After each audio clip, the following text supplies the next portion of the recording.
नमस्कार मेरे प्यारे बच्चों, आप सभी प्यारे साथियों का सफलता बैच के इस नए सेशन में स्वागत है। हम इस वीडियो में पढ़ने वाले हैं क्लास 12 केमिस्ट्री के क्रिस्टल, विभिन्न प्रकार के क्रिस्टल। जैसा आप जानते हैं कि हम पहला जो क्लास 12 के केमिस्ट्री का जो पहला चैप्टर है ठोस अवस्था, उसको शुरुआत किए हुए हैं और उसी में जो मेरा सीरियली वाइज जो टॉपिक है उसको हम पढ़ते हुए आ रहे हैं। ठीक है, आपके कहीं पर भी एक भी टॉपिक को छोड़ा नहीं जा रहा है। ठीक ना, तो अगला जो टॉपिक मेरा इस वीडियो में है, ठीक है, वो मेरा है विभिन्न प्रकार के क्रिस्टल। ठीक है, तो क्रिस्टल जो है वो विभिन्न प्रकार के होते हैं। तो टोटल जो है उनकी प्रकार वह 4 होती है। एक होता है आयनिक क्रिस्टल, आणविक क्रिस्टल, सहसंयोजक क्रिस्टल और धातुई क्रिस्टल। ठीक है, और यही 4 जो क्रिस्टल क्या है तो हमारे मतलब प्रकृति में मौजूद है। ठीक है, जो मतलब क्या बोलते हैं केमिस्ट्री इसके बारे में हमको पढ़ना पड़ता है। ठीक है, तो यही क्वेश्चन जो है बिहार बोर्ड जो है ना 2026 के 7 फरवरी का जो पेपर हुआ है उसमें कुछ हुआ था कि क्रिस्टल के कितने प्रकार हैं, सभी को क्या कहते हैं तो परिभाषित कीजिए। ठीक है, विभिन्न प्रकार के क्रिस्टल को लिखे। तो मेरा जो विभिन्न प्रकार के जो क्रिस्टल है वो कितने टोटल 4 है। कितने हैं तो 4 है। एक है मेरा आयनिक क्रिस्टल, उसके बाद आणविक क्रिस्टल, सहसंयोजक क्रिस्टल और धातुई क्रिस्टल। और इन चारों प्रकार के क्रिस्टल को हम लोग पढ़ने वाले हैं, समझने वाले हैं मेरे प्यारे भाइयों। ठीक है, या फिर मेरे प्यारे बच्चों या फिर छात्रों, आपको क्या करना है तो विश्वास करके मुझ पर वीडियो में शुरू से लेकर के अंत तक जुड़े हुए रहना है। अगर आपको वीडियो के अंत तक सभी बातें स्पष्ट तरीके से समझ में नहीं आएगा या नहीं आने मतलब नहीं आएगा तो आप हमें कमेंट में बता सकते हैं कि हमें यहाँ पर ये बात समझ में नहीं आया। आपकी बातों को हम सुन करके उस पर तुरंत एक्शन लेकर के क्या करेंगे तो हम आपको उसका जो है वो क्या बोलते हैं नए तरीका से जो करना होगा वीडियो को वो हम आपको बना करके अवेलेबल करके देंगे। ठीक है, आपको क्या करना है तो वीडियो में शुरू से लेकर अंत तक सिर्फ विश्वास के साथ बना हुए रखना है। ठीक है, जो मेरे ऑफलाइन बच्चे हैं वो भी मुझसे पढ़ते हैं और आप भी ऑनलाइन हैं वो भी मतलब हमसे जुड़ करके पढ़ सकते हैं। ठीक है, तो यहाँ जैसा आप लिखा हुआ देख रहे हैं विभिन्न प्रकार के क्रिस्टल। हम आपको पहले बताते हैं जानकारी में विभिन्न प्रकार के क्रिस्टल की संख्या कितनी है तो टोटल 4 है। एक है आयनिक क्रिस्टल, आणविक क्रिस्टल, सहसंयोजक क्रिस्टल और धात्विक क्रिस्टल। इसी 4 प्रकार के क्रिस्टल के बारे में हम क्या करने वाले हैं तो इस ध्यान में या फिर इस वीडियो में पढ़ने वाले हैं। ठीक है, ठीक है ना। तो सबसे पहले हम क्रिस्टल के प्रकारों को जान लेते हैं। तो आप जानते हैं कि क्या चीज अवयवी कणों, ठीक है, अवयवी कणों परमाणु अणु या आयन के बंधनों के आधार पर जोड़ने के आधार पर इसे 4 वर्गों में बांटा गया है। मेरा पहला जो प्रकार है वो क्या है तो मेरा जो पहला प्रकार है वो क्या है तो वो है मेरा ठीक ना कौन सा क्रिस्टल तो आयनिक क्रिस्टल। मेरा पहला कौन सा प्रकार है तो आयनिक क्रिस्टल। आयनिक क्रिस्टल कौन सा क्रिस्टल तो आयनिक क्रिस्टल। उसके बाद मेरा दूसरा क्या है तो मेरा दूसरा है आणविक क्रिस्टल। आयनिक के बाद मेरा है आणविक क्रिस्टल। मेरा दूसरा कौन सा क्रिस्टल है तो दूसरा मेरा है आणविक क्रिस्टल। फिर उसके बाद मेरा तीसरा जो है वो मेरा कौन सा है तो सहसंयोजक क्रिस्टल। सहसंयोजक क्रिस्टल कौन सा क्रिस्टल तो सहसंयोजक क्रिस्टल। ठीक है, सहसंयोजक क्रिस्टल। और मेरा चौथा जो है वो है धातुई क्रिस्टल। कौन सा क्रिस्टल तो धातुई क्रिस्टल बोलिए या फिर धातुई क्रिस्टल बोलिए, कहने का मतलब दोनों क्या हुआ तो एक ही हुआ। मेरे क्रिस्टल की जो टोटल संख्या है वो कितनी है तो 4 है। मेरा पहला है आयनिक क्रिस्टल, उसके बाद है आणविक क्रिस्टल, उसके बाद है सहसंयोजक क्रिस्टल और उसके बाद कौन सा क्रिस्टल है तो धातुई क्रिस्टल है या फिर धात्विक क्रिस्टल है। ठीक है, अब इन चारों के जो प्रकार है इसकी परिभाषा को हम लोग जानते हैं और इसका क्या करते हैं तो पोस्टमार्टम करते हैं, विश्लेषण करते हैं। ठीक है, मेरा जो पहला प्रकार आप यहाँ पर लिखा हुआ देख रहे हैं कौन सा तो आयनिक क्रिस्टल। कौन सा क्रिस्टल तो आयनिक क्रिस्टल। हम प्रयास करते हैं क्या चीज तो इसी में इसका परिभाषा को एडजस्ट कर देने का। ठीक है, इसी में इसका परिभाषा क्या कर देने का तो एडजस्ट कर देने का। जैसा आप देख रहे हैं आयनिक क्रिस्टल, तो आयनिक क्रिस्टल किससे कहते हैं। ठीक है, हम प्रयास करेंगे कि इसी में इसका परिभाषा आ जाए। ठीक है, आयनिक क्रिस्टल, ठीक है, तो इसमें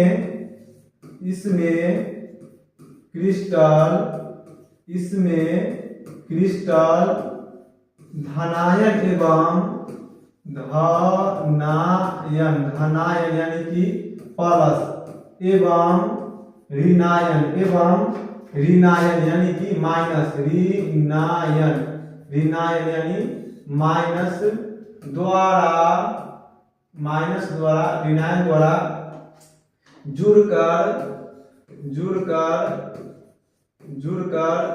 बने होते हैं, जुड़कर बने होते हैं, जुड़कर क्या किए होते हैं तो बने होते हैं, जुड़कर बने होते हैं। ठीक है, यानी कि प्लस और माइनस के मिलने से जो क्रिस्टल का निर्माण होगा उसको क्या कहेंगे तो आयनिक क्रिस्टल कहेंगे। यानी कि आयनों के मिलने के कारण जो क्रिस्टल का निर्माण होता है उसे क्या कहते हैं तो आयनिक क्रिस्टल कहते हैं। जैसे हम आपको बताते हैं, जैसे हम आप यहाँ पर एग्जांपल को लेते हैं किसको तो NaCl को, जब Na ठीक है और ठीक है Cl माइनस और Cl माइनस, ठीक है, क्या करेगा तो आपस में मिलेगा, तब यहाँ पे क्या करेगा तो NaCl सोडियम क्लोराइड को बनाएगा। NaCl किसको बनाएगा तो माफ कीजिएगा, यहाँ NaCl सोडियम क्लोराइड को बनाएगा। तो सोडियम क्लोराइड जो है वह आयनिक यौगिक है, क्योंकि वह धनायनों और ऋणायनों से मिलकर के क्या होता है तो बना हुआ होता है। हम उम्मीद करते हैं कि मेरे प्यारे बच्चों आपको ये जानकारी आपको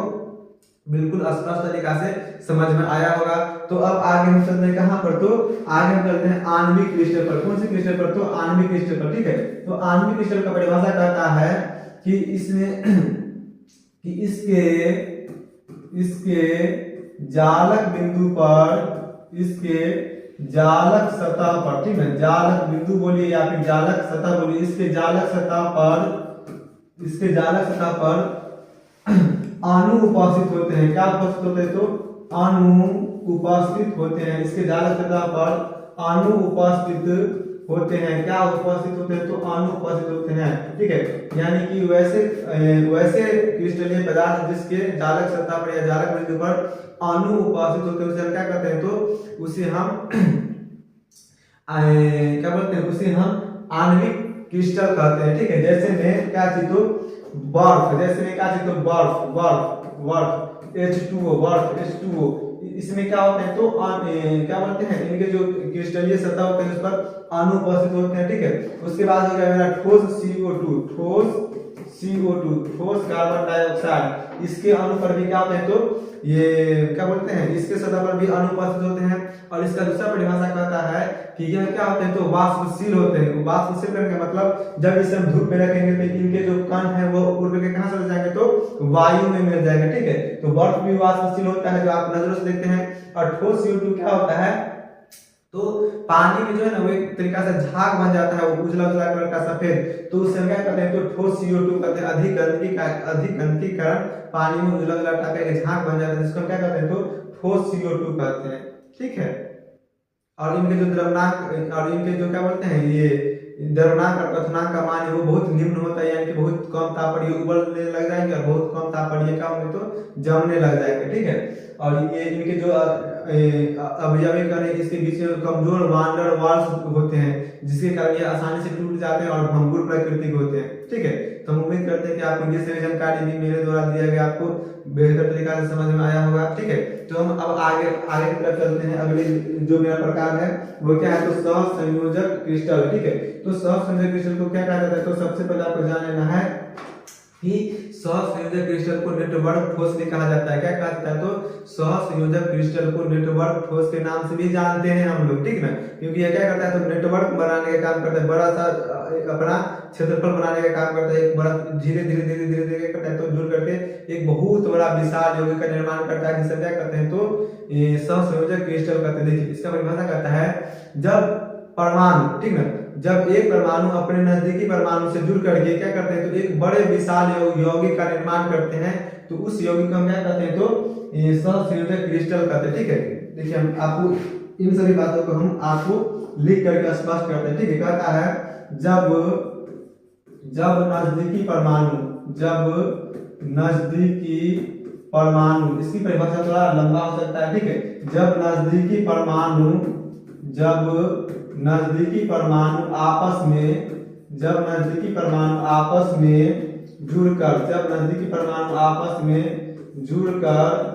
जुड़कर एक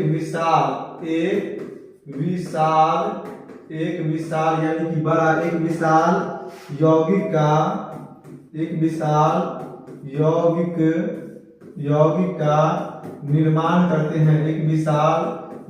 का निर्माण करते हैं। एक विशाल यौगिक का निर्माण करते हैं तो उसे सहसंयोजक, तो उसे सहसंयोजक, तो उसे सहसंयोजक क्रिस्टल कहा जाता है। उसे सहसंयोजक क्रिस्टल कहा जाता है। उसे क्या कहा जाता है मेरे प्यारे बच्चों? उसे सहसंयोजक क्रिस्टल कहा जाता है। जैसे में हम किसको लेंगे? तो जैसे में हम उसको लेंगे जो इसमें आता है, ठीक है। किसको लेंगे? जो इसमें आता है। तो इसमें आने वाले पदार्थ कौन से हैं? तो मेरा हीरा है, जिसको क्या बोलते हैं? डायमंड, हीरा। उसके बाद मेरा क्या है? तो ग्रेफाइट है, ग्रेफाइट। आप हीरा या फिर ग्रेफाइट से संरचना लिखोगे इस टाइप से कि इसकी जो एक संरचना है वह दूसरे से इस प्रकार से जुड़ करके क्या करता है? तो एक बड़े से सतह यानी कि एक बड़े से संरचना का क्या करता है? तो निर्माण करता है। अब ये अगला से जुड़ेगा, ठीक है। अब फिर ये अगला से जुड़ेगा, ठीक है। और इसी प्रकार से जुड़ कर ये क्या करेगा? एक बहुत बड़े यौगिक का निर्माण कर लेगा। क्या कर लेगा? तो एक बहुत बड़े यौगिक का निर्माण कर लेगा। किसको कर लेगा? एक बहुत बड़े यौगिक का निर्माण कर लेगा, ठीक है। ये इसकी संरचना होती है। अब अगला जो हमको समझना है, पढ़ना है, वो मेरा धातुई क्रिस्टल है। तो धातुई क्रिस्टल बहुत आसान है, इसको पढ़ना कैसे पढ़ना है? इसे कहेंगे कि धातुओं के बीच, धातुओं के बीच धातुई क्रिस्टल, धातुई बंधन पाया जाता है। धातुई बंधन पाया जाता है जिसमें इलेक्ट्रॉन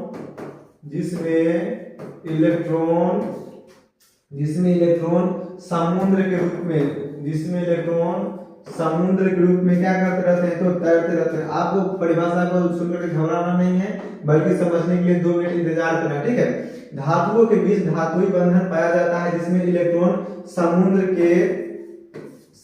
के रूप में तैरते रहते हैं, देखिए कहने का मतलब हुआ कि जो मेरा धातुई पदार्थ है, जैसे में उदाहरण के लिए हम लेते हैं फेरस को क्या बोलते हैं? तो लोहा बोलते हैं। उसके बाद मेरा हो गया एल्युमिनियम, Fe हो गया, एल्यूमिनियम हो गया, ठीक है, एल्यूमिनियम Al हो गया। उसके बाद मेरा कॉपर हो गया, Cu, ठीक है, कॉपर Cu। उसके बाद मेरा हो गया सोना Au, सोना क्या चीज? तो Au चांदी Ag।